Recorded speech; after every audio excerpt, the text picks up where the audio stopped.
What's up, guys? We're back with the Fade, episode 12. This time we're without Cam Britt, but it's me, Ethan McLeod, along with Luke Zima, Stephen Laurie, and Dylan Pupo. Uh, we're gonna get it rolling right away. First off, we're gonna start talking about uh, disgraced former Eagle, former Colt, Carson Wentz. He was released from the Commanders this week. Just a disappointing story all around, especially from an Eagles fan's perspective. But what do you guys think about that situation? I think, dude, it's just a sad story. It's a sad story with Carson Wentz. I was very high on him. I know a lot of Eagles fans were. This might be the end of seeing Carson Wentz get his $30 million paydays and obviously starting again in the league. I think right now I don't see teams that are really QB needy because the teams that are QB needy are all in the beginning of the draft. This might be where Wentz. This is where he's going to be signing the little cheap 10, $15 million, maybe even less deals and just playing a big role as a backup.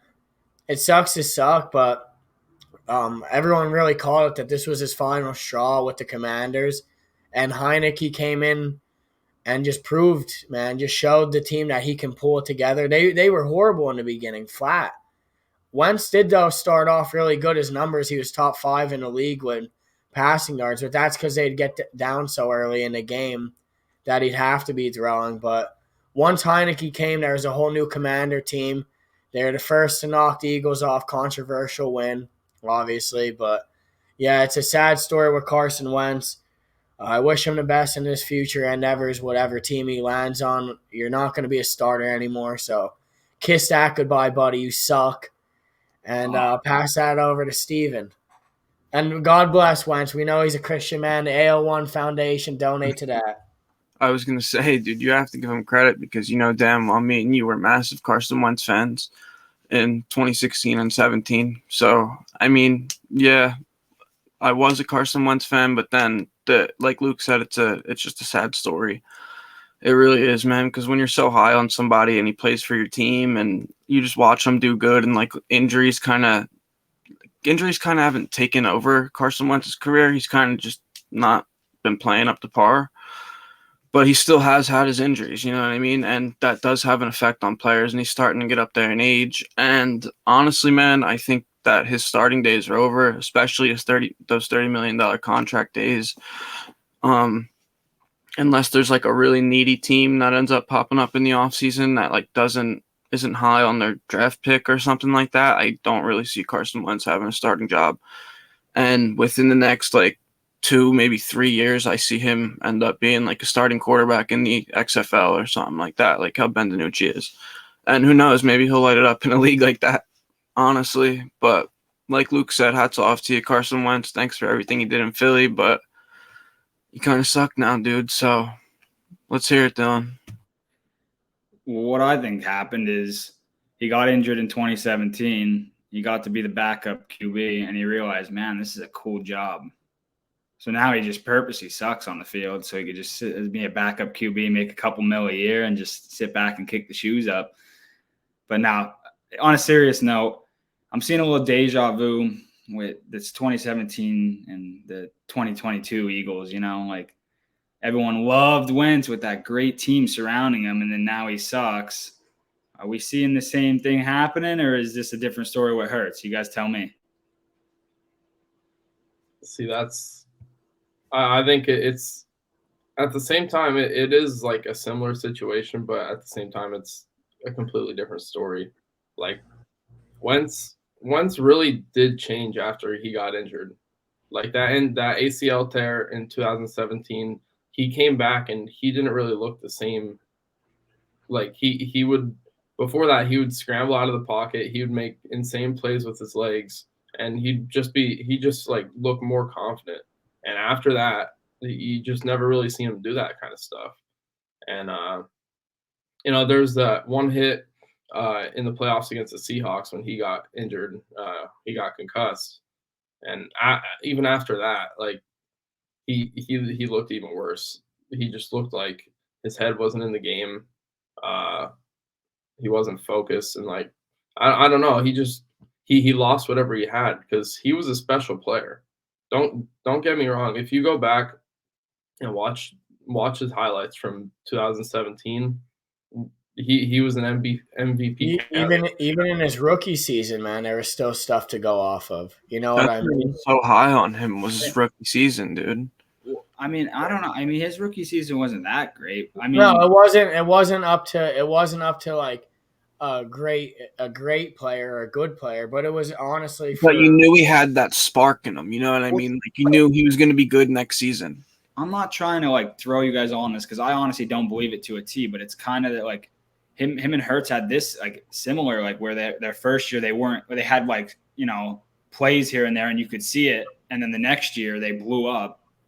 But I mean, Hurts also didn't get injured. I think an injury did have to deal with Wentz. I think he like got in a little bit like mental issues like trying to get over the injury. And also And then- backups, having a backup And then that everyone's like, oh, he's the one winning the games.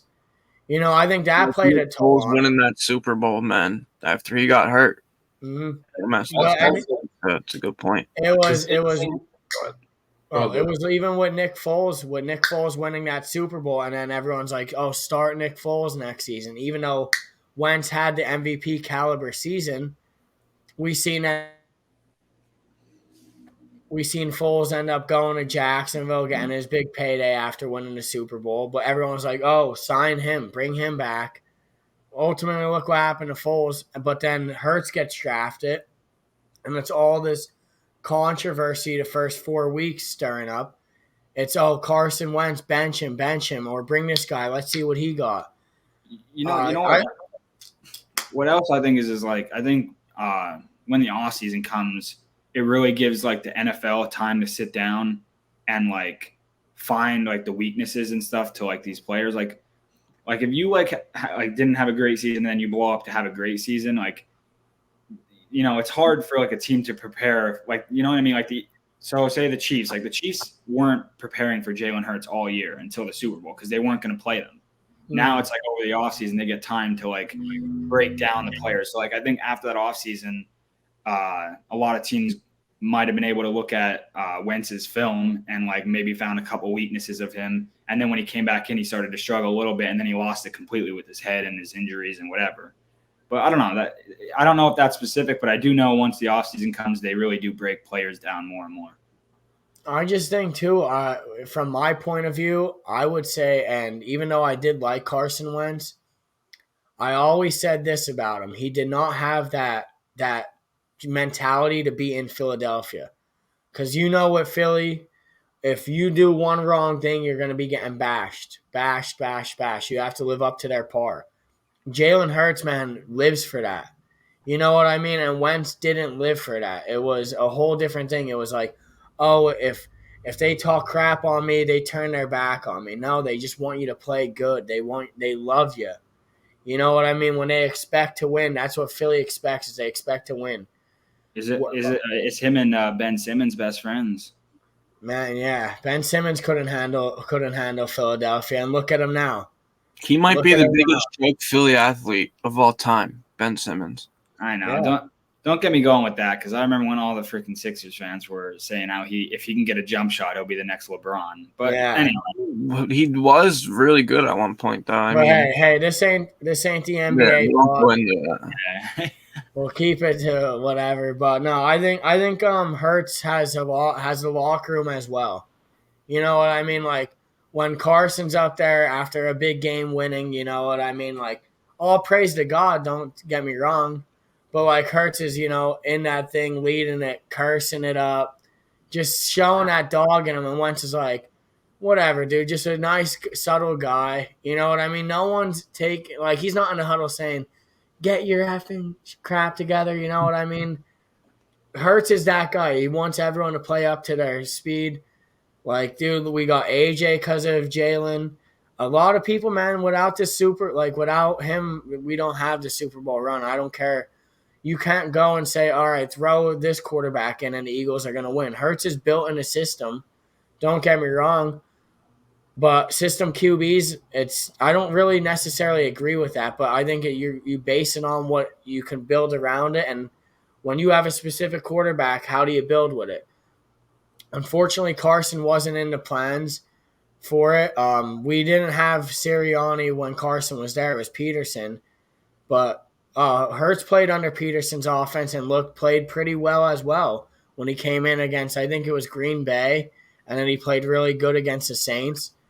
So I like I said, I believe in Jalen Hurts, but I said the same thing about Wentz. I think Jalen Hurts, though, has the dog in him, the mentality in him to really actually win an MVP. And Carson had that in him to win an MVP. I think he lost a lot of confidence and him ultimately himself down the road because coming from North Dakota State University, you don't really expect him to be that good, and he was a top 2 draft pick and arguably could have went number 1 over Goff. But going off of that, we have the Bears leaning towards trading the number 1 pick but moving away from Will Anderson. What's your thoughts on that? Because I think they should keep Fields, but I'm hearing reports that they might trade Fields for Trey Lance. All this, I don't know. What do you think? Don't trade for Lance because you know why? How you just said about Carson Wentz. Trey Lance is another Carson Wentz story, dude. Same school, same pick. Injuries are just gonna be his downfall. You know what I mean? I really don't believe in Trey Lance. I never really have. So, and it's just I don't know. Dylan, let's hear it. I mean, the big question is there's a lot of them top 10 picks, like you were saying, Luke, are like all looking for quarterbacks. So it's a tough spot to be in. I mean, if you're going to trade back, so if they're trading back, are they like, what's the jig with it? Are they like saying like that they do believe in Fields for now? That's what I would assume. I'd assume that they're believing in Justin Fields. I think there's a lot of controversy surrounding Bryce Young's height. I mean, yeah, I think It's all coming out that he's only 5'9". Yeah, I think the best thing to do would be honestly trade Fields and still have your number 1 pick. Trade Fields to one of them top 10 teams. Then you get 2 top 10 picks.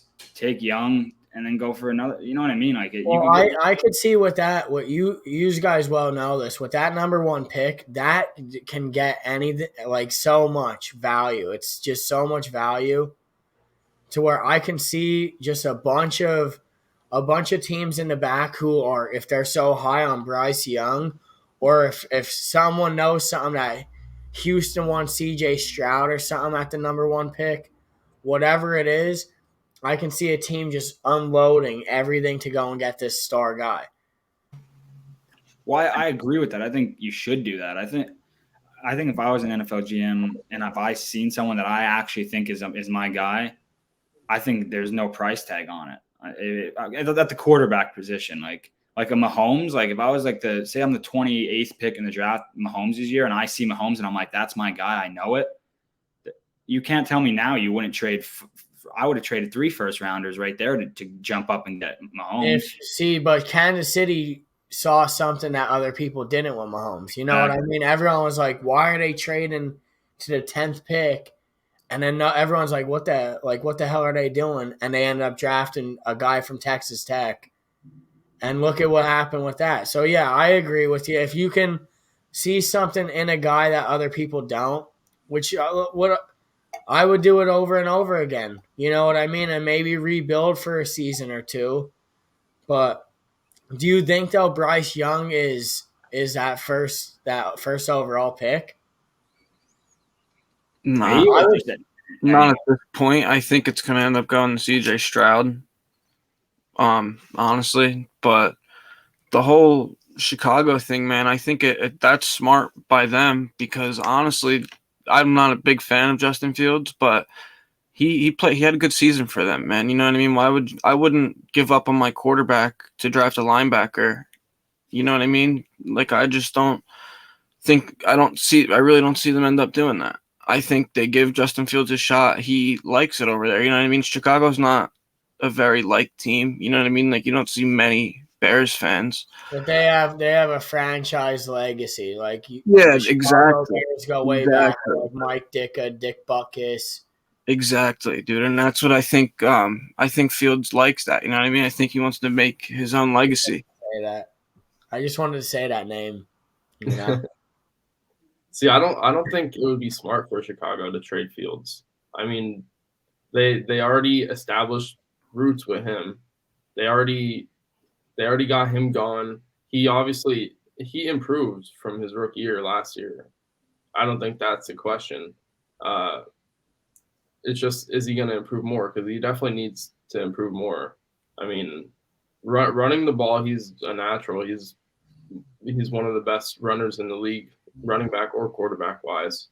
But I think that's not where they need to be looking this offseason at moving quarterbacks.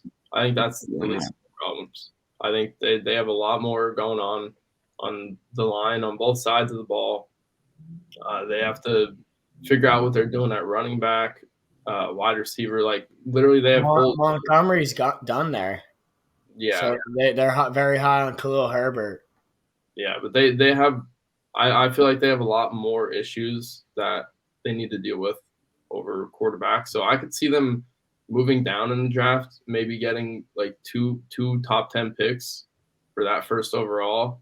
And I mean, we'll see what's going on with Jalen Carter. We don't know what's going on with his deal yet, with his allegations. But yeah, I think he would fit well on that team, and they could get another pick out of that they could use for their team. Because I don't think they should move on from Justin Fields just yet. What Carter drops, how far could he drop, you think? He was supposed to be like a top 10 pick.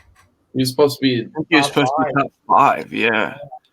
I could probably see him dropping. It depends, honestly, man. He was at the combine today. Yeah, I think it's a whole bunch of what ifs right now with him. Yeah. Because we don't really know what his situation is going to lead to. So, like, I think he's, like, such a special talent that, like, if this is, like, the worst case scenario for him right now with just these charges and, like, nothing else comes out of this, I think he'll still go top 5. Like, I think he'll be fine. But, yeah, I think he could go top 5. If things do get worse and, like, more news comes out about what happened, then, he could drop. Well, didn't a teammate and, like, an assistant die or something like that? Yeah, apparently he was, like, he called 911 and said that he was, like, he didn't see the crash happen. He was, like, a mile away.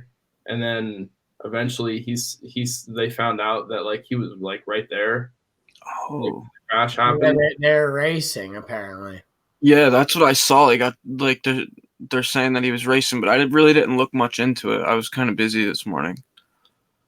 I just saw he was back at the combine, but that's crazy, man.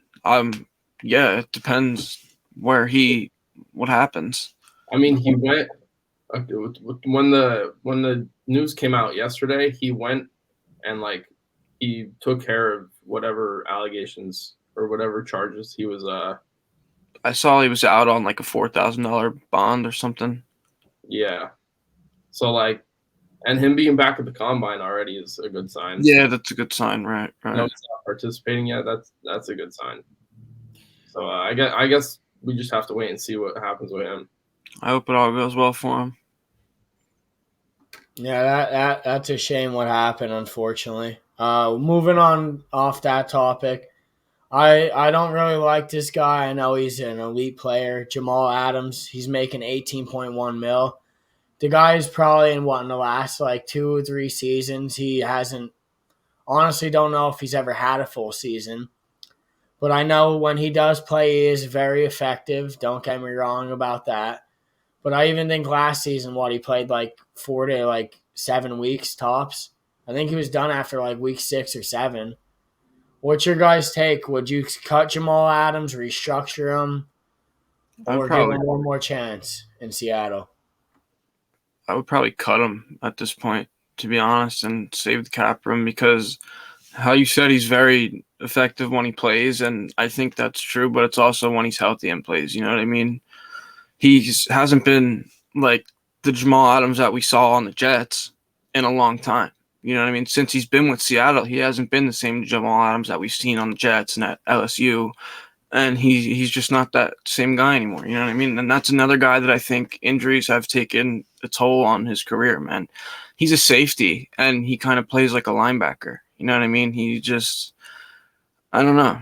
I would probably cut him at this point and save the cap room, And I know they want to bring back Bobby Wagner too, but which would kind of be smart. Quandre Diggs and both him and Jamal Adams are both safeties, and they're both making. I think Quandre's making like 16. They're both in the top like 7 safeties being paid. I mean, I think if I was Seattle, I would try to restructure because I mean, even if you only get him for 8 games a year, if you could restructure it to where it's not that much money. I mean, 8 games of Adams playing at full health is worth I mean, he's not going to get vet minimum, but he's going to get like a lot less than he is now. But if he ain't going to like cooperate, might as well. Is it worth it though if they can put that money in the weapons to surround the quarterback? I mean, like I said, it just depends how well you get him. I mean, if you got to have a conversation and see if he'll restructure, and if you can get him low enough. I mean, once playoffs start, that's what I always think. Like, if you could just get to the playoffs and then those type of players are healthy for playoffs, that's where it's like, okay, it's worth it now. Like, I always think that with like Tyron Smith is always injured with Dallas. And I'm always like, as long as he's healthy by the time the playoffs start, at least we'll have him for the playoffs if we can make it that far. You know what I mean? So that's the way I look at it. I mean, as long as you're good enough to make it and he's on your roster, it's a good move. Yeah, I don't think Jamal Adams is worth 18 mil. Definitely not. I honestly rather take Quandre Diggs with that kind of money.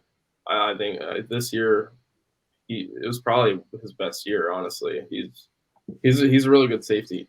But Jamal Adams, he's a really dynamic player, and his like play style is so unique too at the safety position that like he is worth like I'd say at least like 10 mil. But like 18 mil is kind of pushing it, especially for a player that's injury prone. So I think if push came to shove, if they had to cut him, I think they would. But they obviously don't want to. They brought him there for a reason. Yeah, like I said, I would probably go and cut Jamal Adams. But Dylan makes a good point. Like when it comes to playoff time, you really want those guys who could go and affect the game in multiple ways.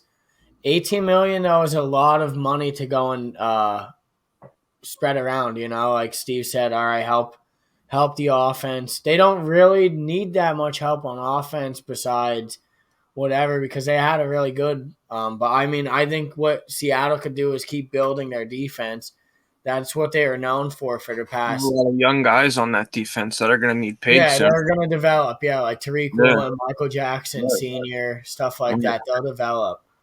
Going off of Jamal Adams, a former Dallas Cowboy, I think still a current Miami Dolphin, Byron Jones, was just saying he's like, man, I can't jump like I once could.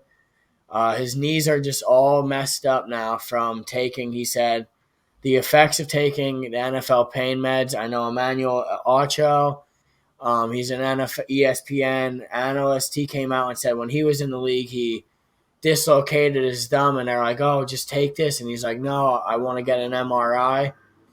I believe, dude, Mahomes, man, took something at halftime.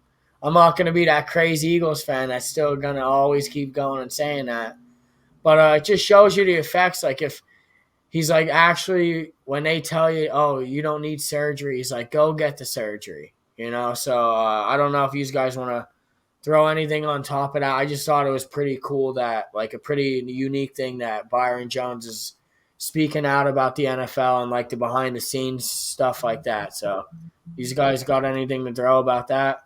Well, you said you think he's a current Dolphin? I think honestly, I think he actually retired with that statement because he went and he tweeted, "It was an honor and privilege to play in the NFL, but it came at a regrettable cost. I do not foresee, Wow. in my opinion, no amount of professional success or financial gain is worth avoidable chronic pain and disabilities. Godspeed to the draft class of 2023." Wow. So that looks like he's done playing. Retired. Yeah. Wow. That's insane. And he was a very good corner, man. It goes to show you, dude, no matter how much time you put in and you get hurt, and then all they care about, all the owners and the coaches care about is take this. We need you for this game. Get the help, get the MRIs done, get the surgeries, take the right steps instead of blocking that pain for the shortest amount of time. Look at that. A career ended early. When he was with the Cowboys, that's why he got that big bag with the Dolphins, because he was an elite corner. You know, that's sad. And I kind of wanted him on the Eagles. Yeah. It's just the way the world works, man. It's all about money. Those owners just want to make that money. They don't care about, your individual health and stuff like that. Yeah, but it goes to show, like, no amount of money is worth your body. You only get one body. What did he get out of putting that out? Like posting about it? Like maybe helping the younger generation. Like he said, Godspeed for the 2023 draft class. I mean, yeah, it's not really the same scenario either, but look at like Luke Kuechly, you know what I mean? Retired because of head injuries. And he was saying, like, for younger players to just watch out for that type of thing, you know what I mean? Luke Kuechly could have been one of the greatest linebackers to ever play the game, if not the greatest linebacker to ever play the game, in my opinion. He was an absolute monster, and his career was ended very short because of injuries. And it's not really the same scenario because those were what were they, like painkillers or something that Byron Jones was taking? Yeah, I think Trenorol or whatever it is, shooting it up. And then there were pills and stuff that Emmanuel Ocho was talking about. And they're speculating, too, that it was someone with the Eagles because Ocho or H-O, whatever, however one wants to say, he played for the Eagles. And I went and read in the comments, and they're like, I believe this is when he played for the Eagles. I don't know if you know. About a week and a half, 2 weeks ago, former Eagle Chris Maragos just made, dude, he was a special teams player his entire career, and he just made $40-some million suing the NFL, and Nick Foles was by his side for it, but he sued the NFL because the Eagles training staff took improper care, and his entire career he made, I think, only $8 million in total. And in this, he made literally 40-some mil.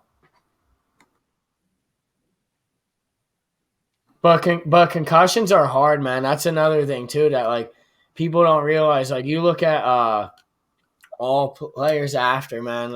It's sad to see. Like Aaron Hernandez when they went and viewed his thing. I think Vincent Jackson, Marion Barber. A lot of these guys were suffering from CTE. Who was it? Was it Steve McNair, the quarterback with Tennessee, who ultimately killed himself? No, he got murdered actually, but yeah. Yeah. Well, yeah, a lot of these guys are suffering with CT. My apologies with that. But yeah, let's go off. Let's get off that subject. Let's keep talking about free agency here. Let's get off that. Well, what do you? I know Dylan's gonna. I want Dylan's opinion on this one. Dak Prescott. They're planning to extend him for the last 2 or 3 weeks. There was all these rumors. Let's take a moment to shout out our sponsor. Yeah, what do you think about Dak Prescott there? I absolutely love what the Cowboys are doing right now. It's the best time to do it. It's like he had the worst year of his career, technically the worst year of his career. So you're going to get him at the cheapest right now. So I'd much rather them if they're going to end up extending him at any point. So I think that's like their logic right now. Like we're going to end up doing it in like a year or two. Might as well do it now while he's on his down year because now we have more leverage and we can get him a little bit cheaper. on an extension, which I don't know if he's going to agree to that. He might though, because of like, you know, he had that ankle injury and stuff, so he might be worried about like health issues. Like he knows what it takes and stuff. So I do think it's a very good move by the Cowboys organization. I honestly, a lot of people hate on the Joneses, but I think they've been doing a damn good job the last 10 years. I really do. I think they draft incredibly well. I mean, I remember this year we were getting hate on Tyler Smith for drafting him. They were like, "Who is this guy? He shouldn't have been drafted in the first round." And he has all these holding issues and blah, blah, blah. And like he ended up being like, probably the second best rookie lineman in the draft.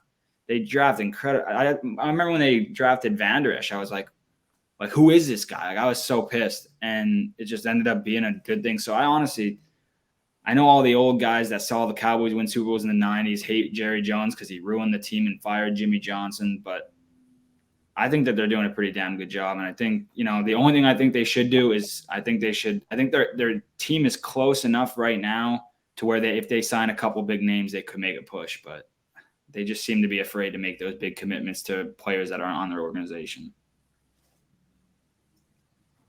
Yeah, that's one thing. I'll give Dallas credit. They have drafted very well over the past however many years. They always have, yeah. Past decade. One thing they really don't do is sign big free agents, and I think that's like what or make the trades. What you said, Dylan. They're kind of hesitant to. They're kind of like afraid of what might happen. But like, what they're doing with Dak, I think is smart. Like you said, it's at the perfect time. He just had a down year.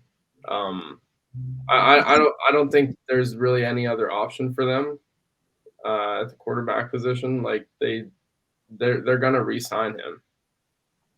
So I think what they're doing at this time is it's what they have to do, honestly. Yeah, I think you have to keep Dak Prescott. It's the right thing. He's a known guy in the system, in the locker room, and the whole organization. Perfect timing, yeah, because obviously we know Dak could play to an MVP caliber type. The NFC division is only getting weaker as it goes. We don't know where Aaron Rodgers goes. There's a lot of different scenarios. I think the NFC East is going to be that tough division now. How the last few years it was down in the dumps.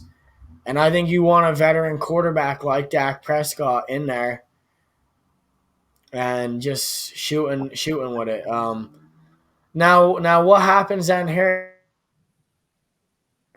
when you extend Dak Prescott? What happens here with like Tony Pollard? You know what I mean? Because I know now there's a deadline coming with franchise tagging.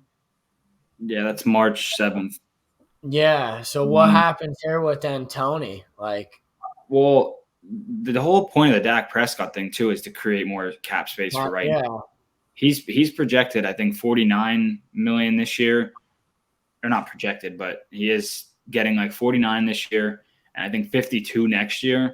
So like if they could sign him now to an extension, they're going to push more money to the future, and then like get him for cheaper this year. That way, they could,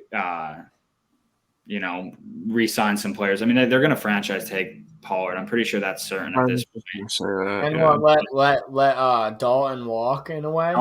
Dalton's going to walk. They have young tight ends. Yeah. Ethan and you were saying last week you're both high on that, the rookie that was there last year. Well, they're talking about also saving money for CD and Diggs because both them, they came out of the same draft class. So their contracts are due at the same time. Oh. I think CD and Diggs. Oh, yeah. So their contracts are coming up in they're saying they might extend Diggs now, and then they're going to use the 5th-year option on CD and then sign CD. So I think they're just trying to like play with numbers right now, try to get like Prescott a little bit cheaper. But do you think, because obviously there's a lot of controversy rumors about getting Trayvon there or Stephon. Mm-hmm. And what would you do if in the situation? I think we talked about this last week. Do you think he would take a cut to bring his brother over?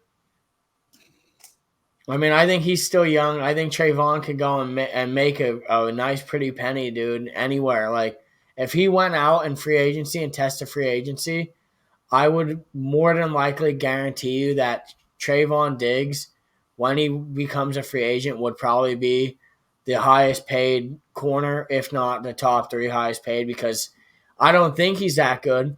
But I think teams do that to get, all right, bring him in. The market's only going to go up every year.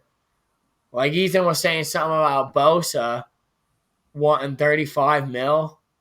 You know what I mean? And that's the market for edge rushers and stuff too. I know they're not both the same position. We're just talking about whatever, boosting the market. Yeah. Trevon Diggs, if the brothers were to team up, I think you'd have a better chance of getting Stephon to take the discount than you would Trevon. And I think they would talk about that as brothers too, because it's like your first contract after your rookie contract is like your big payday. Like that's the biggest contract you're going to get in your career because you're still young, but you're like a little bit experienced. It's your first time you're going to get your real money. So I think like if that were to work that way, Stephon's like near like more of like the back end of his career. So he would like be like, all right, like you get your bag, like you get your big money. I'll take a little less to play with you. But I don't think that's going to happen either way. I don't know. I mean, and Trevon Diggs, I think Trevon Diggs had an amazing season this year. I think it's under the radar because he doesn't have the picks. Everybody said the year before he gets beat. He's toned down on jumping. Well, I think and a lot of quarterbacks avoided him. They did. It happened. It was a lot. He got a lot less targets this year. And also, I think that also has to do with the fact that Dallas had so many cornerback issues on the other side. So it was like quarterbacks were targeting that weak corner every game. So he didn't have as many opportunities, but he still made the Pro Bowl. So I think he did have a pretty decent season. Does the Pro Bowl, what would you guys say? What's the Pro Bowl? Does it matter in this generation? No. I think it's a notch under your belt. Don't get me wrong. I think that's an accolade. But we see over and over again a lot of players back out. Like, what's your guys' take on that? Well, even Josh Jacobs said, dude, it's a joke. You know what I mean? He led the league in rushing, and he just saw what they were doing, like the events there, and he was just kind of like, this is a joke, man. Why are we even wasting our time with this? I think since Huntley got like picked to play this year, I think that ruined. Like, I think that made a lot. Like, all right, this is not now. It's a complete joke because like an honor. You usually saw like the people in the Pro Bowl were people that like deserved it for the most part. Like you didn't see anyone that was like completely out of the blue that like nobody would see happening. So I think that like kind of ruined it. Like, did Dak? I don't even think Dak made it this year, but Huntley did. Like, I mean, I know Dak was injured for 5 games, but he still went. What? That's the thing. Like, yeah. But that's also NFC and AFC. Oh yeah. Regardless, no, but regardless, anyways, though, the skill side. Mm-hmm. And I think the players just see it as a waste of time, honestly. Yeah. Well, so do the fans. Like, who even watches the Pro Bowl? I haven't watched the Pro Bowl in years. The only reason I'd pay to go there is to see like some of the best players. You know what I mean? But I'm not going there to watch flag football when I can go and watch the fucking Colt. My bad. To where I can go and watch the Coltmont Cougars, these 12-year-olds, man, play a better, harder hitting game than that. Yeah, well, the way I look at it is like I'm losing my train of thought here. Just go ahead. Might have been. I just want to say that might have been my first F-bomb slip. So yeah, you got me all messed up here now. I heard that F-bomb and I'm like, oh, I can't. But yeah, that might have been my first. That might have been my first one ever in 12 Fs. Yeah, we can't be acting like that. You got us all, dude. No, I might have to be on a little buzz talk probation after that one. Yeah, a little suspension coming my way. No, I got what I was. I was just gonna say the mini games. I think the mini games are kind of cool to watch. Cool, yeah. Like that's fine, but the whole game is stupid. The thing is, though, man, like it used to be an honor, like I said, to be in the Pro Bowl. You know what I mean? Now you got like YouTubers and stuff like Destroying. Don't get me wrong, I like watching his videos. I think Destroying's the man. But you have dudes like that, man, participating in these events in the Pro Bowl. Like, that's kind of weird. You know what I mean? I didn't even watch it. What did he do? He was just like running routes with the receivers and stuff like that, like covering them and shit. Like, why? Dude, I swear to God, I watched a video on Facebook of it. That's stupid.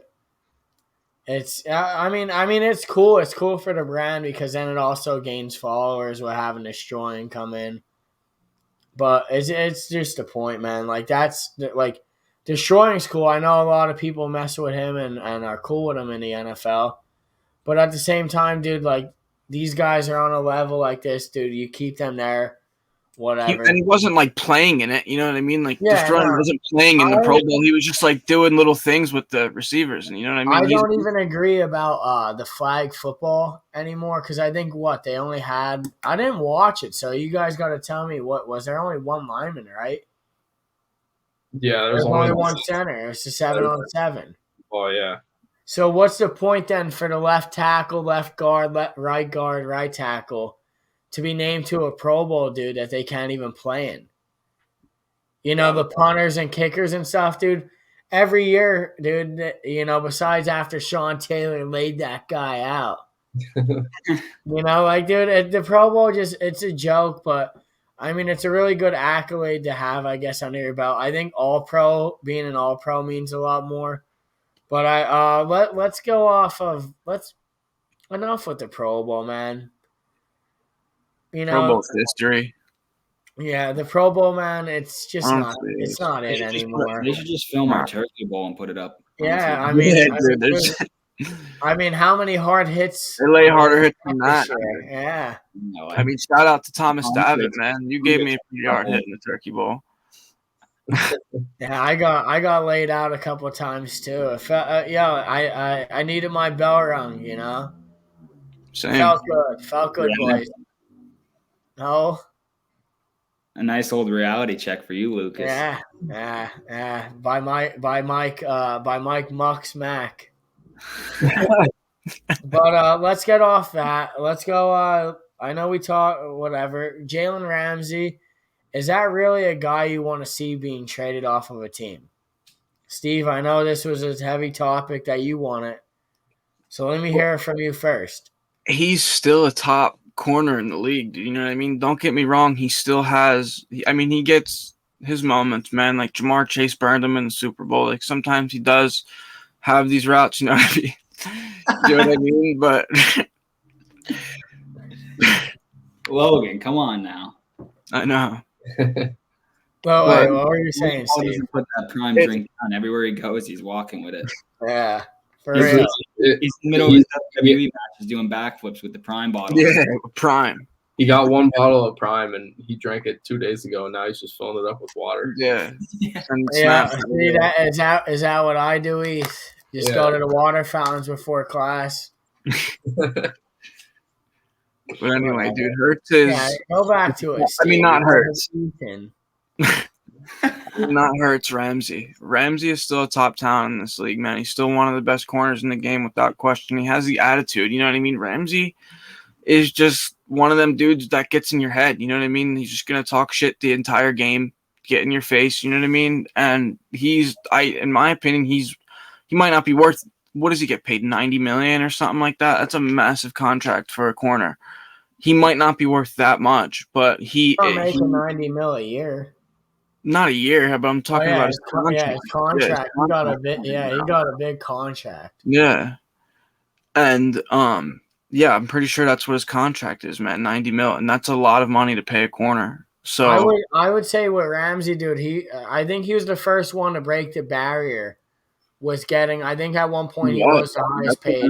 Massive contract to pay a corner. And yeah, the Rams have cut ties with Bobby Wagner already, and I think Ramsey is another big cap issue for them. You know what I mean? And somewhere I could see Ramsey landing, and I think would be a great spot for him, is Kansas City. Because they have rookie talent over there that he can kind of build up that momentum for them, you know what I mean? Kind of maybe teach them a thing or two. Well, because Ramsey was drafted in, I think, like 2016. You know what I mean? It's 6 years ago, 7 seasons ago, whatever. But this is where you start to see corners like that kind of fall out of their prime. So I don't think you want to have that big contract on your team. Paying a corner that amount of money, I think, is just absurd at this point. And don't get me wrong, Philly pays Darius Slay a ton of money too, and I just think Yeah, he's making 17. He's making like 17-ish. Darius Slay though is worth it, man. He's still there's a guy like that. He's not bumped out. He's not bumped out. I feel like in a way that Darius Slay is gonna eventually start falling down. You know, I feel like it should have been maybe I like Slay, and Slay's a very, very good locker room guy. But when you see a guy like Bradbury outperforming, but it might be because Bradbury's covering a number 2 a lot, you know, and Darius is lined up. But Darius and Bradbury did play very good. I think Ramsey is still a top 10 corner in the league. Is this though where we see the rebuild with Los Angeles Rams? I don't know. I don't know. I don't think Aaron Donald would necessarily want to come back if they're going and rebuild, and he already said he's coming back. I don't think you'll see what's the safety's name? Taylor Rapp? Yeah.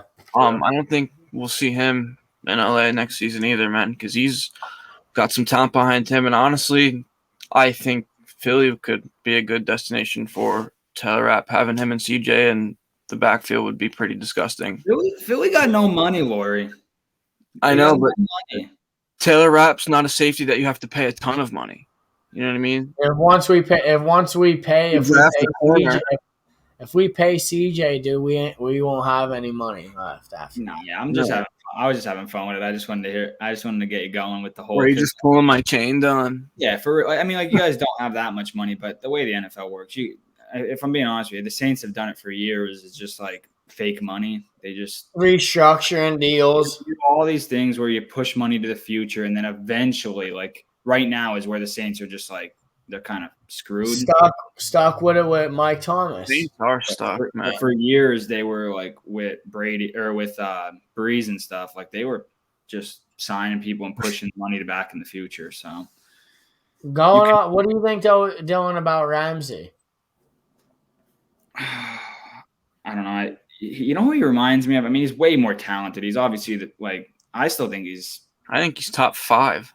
I think he's top 3. I know like Sauce is good and all, but he was a rookie. Sauce is good. Yeah, I'm still taking. He's the best corner in the league. Was that what you're trying to say? But I mean, Jalen reminds me a little bit of Josh Norman, just like their personality. Yeah, they're cockiness and stuff. They like the attention. They like to be cocky. Like, I don't know. So will he go somewhere? I don't know. I saw he was even interested in going back to Jacksonville, I think. Yeah. I think there's a lot of stuff that's not repaired with Jacksonville. Yeah, like Ethan said, I think he kind of burned his bridges over there, but that could be a good destination, knowing that they're under like a new coaching staff under Dougie and stuff like that. So Dougie, yeah. I can see enough to call him Dougie. Yeah, Dougie P. Yeah, I don't think the Rams are looking to rebuild, but they're just under the salary cap so much that like they might just have to move them. I'm saying trade Stafford. Honestly, keep Baker. I'm not retiring, dude. Stafford. Honestly, that might be the move. I don't know if they got the balls to do that though. No, I think they're all in loaded with Stafford. They love him. After coming to the team first year winning the Super Bowl. I mean, last year was a fluke year for them. Like they're obviously going to be better than last year. I don't know if they'll make the playoffs. McVay, he's in love with Stafford. Yeah, I think that's a big reason he came back. I think there was something with like because people were questioning if Stafford was going to retire and stuff. And when like they found out Stafford wasn't, then like McVay was like, you're not all set. Yeah, we talked about that a couple episodes ago. But I do believe, dude, Baker. Even I was reading it today. It seemed like every team's best thing that they can do in the offseason. And with the Rams, it was bring Baker Mayfield back. And even if you bring Baker back on like a 2-year deal, have him sit behind Stafford for a year. I'm a Baker guy. I think Baker could pan out. I'm a little bit. I lean a little bit on the Baker side. I kind of think he got a lot of backlash for a lot of things that went on in his career so far. Yeah. No, I'm definitely a fan of Baker. I hope he can succeed and be a starting quarterback again. So do I. Yeah. For the Rams, that'd be I think Baker needs to rely more on targeting his number one receiver more. Like, like Big Ben was with Antonio Brown and stuff like that. Like those veteran quarterbacks, like they when they need to, they'll go to that number one guy. I think instead of being scared to target because the number one corner's over there. Yeah, You know what I mean? When Baker and Odell were in Cleveland, like Odell was complaining a lot. He'd get like 4 targets a game. So yeah, that's definitely what he needs to work on, actually. And see, that's what I liked about with when Baker came to the Rams, is Baker didn't have to worry about Cooper Kupp being there and A-Rob, because A-Rob then got hurt eventually. So there was nothing. He was playing with Ben Skoranek. I think Van Jefferson was there, and then another guy, Joey Bendis. Joey Bendis, yeah. Tutu Atwell, I think. Yeah, Tutu, yeah. But I feel like, dude, he didn't have a priority because there was no clear number one that he needed to target. And I just feel like, dude, like Baker Mayfield deserves that starting gig again. Like, you were a first overall pick for a reason. You've led Cleveland out of that slump that they were in for so long. No one believed in Cleveland, dude, up until Baker Mayfield came. You know what I mean? There was just something about him, and, they had a horrible season his first year. Second year, I think they made the playoffs, right? His second year? Yeah, honest to God, they were like one play away from going to the AFC Championship game that year. That was when Mahomes got injured and they had Chad Henne in. And he rolled out and threw it to Tyreek on 4th down to get the ball. They went for it, yeah. Yeah, it's a shame. And then you look at that and you're like, wow, Baker Mayfield will – people just diss on him. And, dude, to turn an organization around like that is insane. I hope Deshaun Watson ends up doing the same thing, man, over there. I really liked him. I liked him at Clemson a lot, and I thought he did very good with the Texans too. I'm very high on Deshaun Watson, but for some reason, dude, when you're out for a whole season and then you're out – there's a lot of rust he's out for a season and a half. He didn't come back to 11 games. Yeah. For suspension, and he sat out in like 2020. I really hope he can turn it around, man. I mean, say what you want about him, but he was a great player. You know what I mean? He'll absolutely. I said that last year. I said he's going to come back. He's going to be incredibly rusty. Yeah. He's not going to be good. And he was coming back week 12. Yeah. Like week 12, he had 5 weeks. You're not going to – and he was starting to look a little better at the end. And they were already out of playoff contention at the point he came back It was basically just get him in there, let him play a couple games again. And I think see how he looks, yeah. I think next year he won't be the guy he was in Houston, but I think he'll be still good. Like I think he'll see, but they must have saw something in him now, man, because they gave him a massive contract. Dude, what does he make? $46 million a year? Lamar Jackson, fully guaranteed. Like they must have seen something in him, you know what I mean? But like you said, I think people have knew that he was going to come back and be extremely rusty.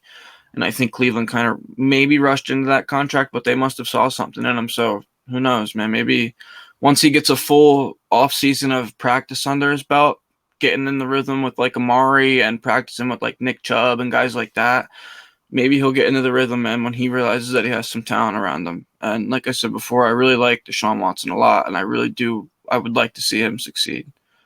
I actually saw this the other day, and I don't know how true this really is, but it was like the top landing spot for Kareem Hunt is in Dallas. Dude, that's so weird, Dylan. I swear to God, I was just going to say after this ended, I'm not joking, that's weird. I was just going to talk about Kareem Hunt, dude. Well, because that's weird, bro.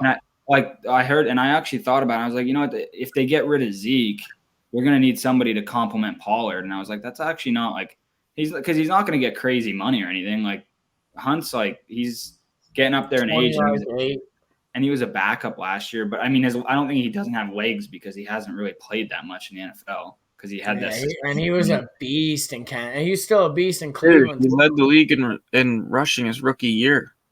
So yeah, I saw that, but I don't know how well. I don't think that's going to go too well, That's but crazy, dude, that you brought that up because I was going to say how I was going to talk about Leonard Fournette and being an Eagle.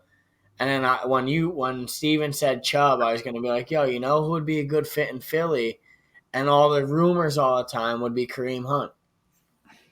he is a Philly guy. Dylan, we just might have that brother mindset. You know what I mean? How we're brothers now. Great minds think alike, man.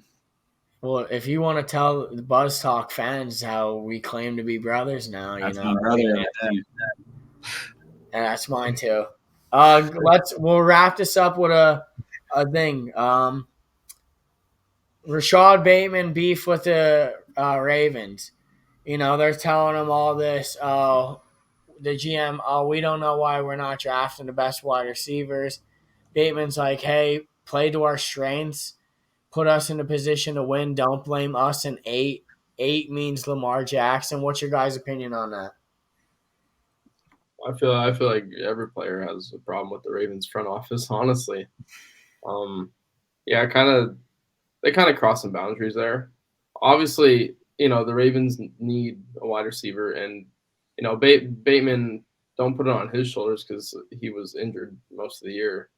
But I mean, there's just certain things that as a front office, it's your responsibility to assemble the team and get these guys playing together. And when they're saying, yeah, we need wide receivers, you know, that's that's on you guys. That's on you guys. That's not on us. So like, yeah, they definitely cross some boundaries there. He's just trying to get out of there. And who wants to live in Baltimore? Honestly, dude. Very crappy city. Besides the aquarium. Eating crab cakes every pregame. Like, they got a pretty good cheesecake factory. Ain't gonna lie on that. But the aquarium is pretty cool. What about the harbor? The harbor. That's what I mean. Baltimore Harbor, dude. That's where I used to go as a kid all the time. It's pretty nice going there. I mean, I wouldn't really want to live there, but dude, would love to whatever. But yeah, I feel like Bateman, no one wants to play there. You didn't do good, but I mean, Deshaun, what do you have? Like 4 catches for the Ravens? You didn't really put much to give. Deshaun did not have a tutty this season. He did. Yeah. What, in fantasy that week? Yeah, I picked him up as my. No, yeah, he had a touchdown in practice. Yeah, they should he did not have a tutty, dude. They should sign Dez Bryant back. Let's go. Yeah, throw up the X for Dez Bryant, or what is that? Is throwing up the X just done for Dez? Does that mean? I think that's culturally inappropriate nowadays. I still can't believe how his career ended. I think it was so unfair. Alrighty. Why is that culturally inappropriate? Because everything is nowadays. Fine. Remind me to never do that again. Dylan, why was it bad how it ended? I just don't think he was at the end of his career. Well, how he got signed to the Saints and just tears his ACL the first practice. Yeah, he tore his Achilles. He tore his Achilles, which is a significant injury. But I don't know. I mean, when he was on Dallas, the way it ended, I mean, he had 800 and some yards. I mean, in his last season, I just think him and Dak didn't have a great Dak was so young. I just don't think they had a great chemistry going. But I think he totally could. Dude, I was excited for him to play for the Saints. I really was. Because Breeze was still there too, right? Yeah. And he was best with Romo, so I figured he would be, good with Breeze because Breeze is better than Romo. So I was like, this is going to be and it's going to be exciting to see. And then he tore his Achilles. But I just think I don't know. Even when he was on Baltimore for that year, it was he caught a tutty with Baltimore, didn't he? Yeah, he had 2 touchdowns. They just didn't give him any opportunities. Yeah, he's playing 15 snaps a game. Yeah. Well, we'll close it off with there. Thank yous all for tuning in to episode 12 of The Fade. Hey, stay tuned. This will be up tonight. And, hey, drink your prime. We got to pay us for